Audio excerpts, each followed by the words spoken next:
So hi all my friends out there in YouTube. This is Tina Frazier coming to you from Columbus, Ohio. Today is Thursday. It is January 19th at approximately 9:45 p.m. Eastern Time. Coming to you today with a slightly different video. So those of you that have watched my channel and watched the latest video or latest couple of videos that I have put up for my floss tube section of my channel know that one of the new things that I got in around Christmas time was I am going to be starting or at least trying a new to me craft. Well, I think I tried it once about 15 or 20 years ago, give or take, and I'm getting back into it now. I am going to be starting punch needle. So I showed you that I got my Ultra Punch needle, and I also got a package of a 2-yard package of weaver's cloth that I ordered from Amazon. Well, I have a little kitten here that's trying to get into the video.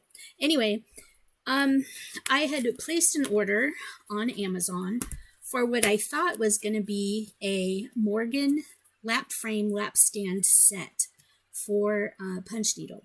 And when I got the product, it was only one hoop. I was looking for the package of 2 hoops with the extender legs, so it makes like a lap stand. But the listing that I had, the title of the listing on Amazon showed described it as 1 hoop, but the actual picture and all the product description information and everything else, and even the cost of the frame, was as if I was ordering the 2 hoop and extender legs. So I ended up sending the hoop back because I only got the 1 hoop. I didn't get what I was expecting to get or pay for.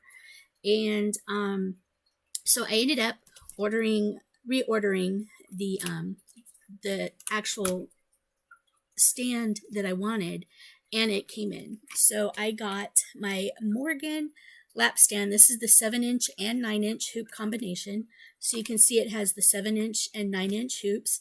And then inside this part here, you can see there's legs in here. So what I was going to do is I was going to go ahead and open this up with you tonight to kind of get a closer look at the stand and frame. Okay, so the stand and hoops rather. So we have the hoops here. These are the Morgan fabric gripper hoops, and for the gripper hoops, from what I'm gathering from all the information I've been reading about punch needle and stuff, so you have this outer ring, and the outer ring has a little lip. I don't know if you can see this little lip that's right here on the inside, but the little lip fits into this groove that's on the inside ring of your set. So it actually grips your fabric a little tighter when you put the fabric in your hoop. And because punch needle, you're punching into the fabric, you want your fabric drum tight when you're punching. So this hoop kind of helps keep your fabric at a very good tension for punch needle. And we have a little kitten trying to come up through this thing. What are you doing? No. So anyway, these Morgan hoops are supposed to be really good for that. So I was gonna put the lap stand together for you, and I'm gonna go ahead and maybe I can just pull this open. So it comes with an instruction sheet here, kind of how to put your lap stand together, and here are the three legs. Here are the 3 legs for it. You have the white end on one side and a thinner end on another side, but you can see they're kind of angled. So okay, I see. So the smaller hoop has the bigger end, and the bigger hoop has the little smaller pieces. So the smaller tips are going to go in your frame. Oh, so I might need, and I have a little kitten here. This is Mousy. Mousy needs to get down. Yeah. She likes to get on the keyboard and she likes to mess with everything. So we're gonna do this. I have to use it on my table. Okay, so it just kind of pops in like that. Just kind of pops in like that, and just kind of pops in. So we're sticking it in the hole. I have to push it down on the table to get it in the hole. All right.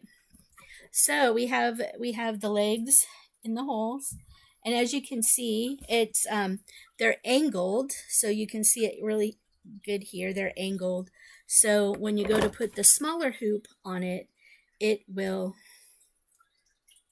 try and get these.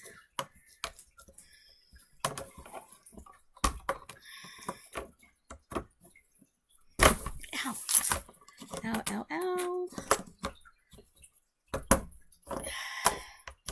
All right, and it looks like I have it down.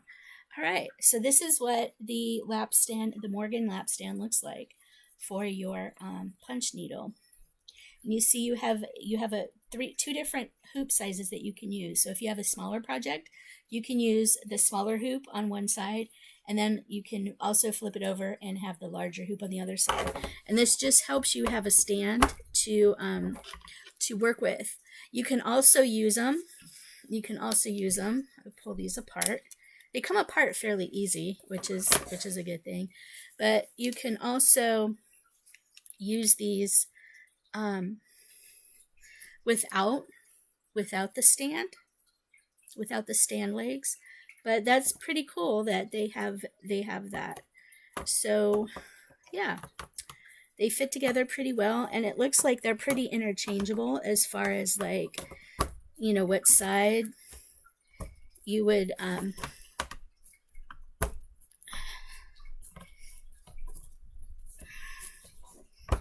there we go. Yeah, that's pretty cool. So anyway, this is my Morgan punch needle lap stand. So yeah, I'm looking forward to using that to get into my punch needle. I'm a subscriber to the Punch Needle and Primitive Stitcher magazine, and as a print subscriber, you can also get access to the digital issues. You can go all the way back to the beginning of Punch Needle and Primitive Stitcher magazine, which is sometime in 2015. That was when the first Punch Needle and Primitive Stitcher magazine came out. But you can go back and look through the Punch Needle and Primitive Stitcher magazine and print off some really neat things, and print off some of the older patterns. So I went through my digital magazines and printed off a couple of patterns that I'm going to use. A lot of these patterns are pretty small. I'm going to try not to show you the thing, but one of the ones that I'm going to do is this one. This is the Working Pilgrim. This is a black and white picture because I only have a black and white printer here at home, but she's in like pinks and purples, and she's really cute. But you can, the tracing pattern is in around the bend here. But you can see here that she uses a 9x9 inch piece of weaver's cloth. The finished size is 6 inches by 1 inch, and she's then 6 by 1.5 inches when she's stuffed. So I'm probably going to turn her into a stand-up. I think she'd be really cute. You know, do a couple of them in a couple of different colors and stand them up on my mantelpiece. So she's going to be one of the first ones I try, because she's actually a very small, a very thin picture. One of the other ones that I thought was really cute, this one is called Strawberry Fields. but the picture may not show you a very good one, but there's the sheep, and she's under, or the sheep is under a little strawberry plant. And sorry it's in black and white. I can't show you the picture, the actual tracing pattern, because it is up here. I don't know if punch needle tracing patterns are similar to cross stitch, but in cross stitch you can't really show the patterns on YouTube because they're all copyright. So I'm not really sure if punch needle patterns have the same restrictions and stuff. There's also one called Tulip Farm. It's really cute. It's a bunny pushing a cart full of tulips with a sign inside the cart that says Tulip Farm. So I'm going to be doing that one for Easter. There's also one called Curious Caitlin, Caitline, Curious Caitlin, which is a little bunny who is leaning on a watering can, and there's a big flower hanging above her. Then there is Rejoice, which is an Easter egg that has the background of a bunny with some Easter grass and some hearts and a pretty cross right in the middle of the Easter egg. But I'm probably, when I do this one, so I can, when I do this one, hello. Sorry that my camera went out of, there we go. When I do this one, I'm probably not going to do the cross. I'm probably just going to fill it in with sky. Religious things don't necessarily bother me, but you know, I just don't know that it necessarily needs a cross. It's an Easter egg, and I know Easter is a religious holiday, but I just don't know if I want the cross in my egg. So anyway, there's that. There's a really pretty one called Guard Your Heart. It's a little teeny square. It's only about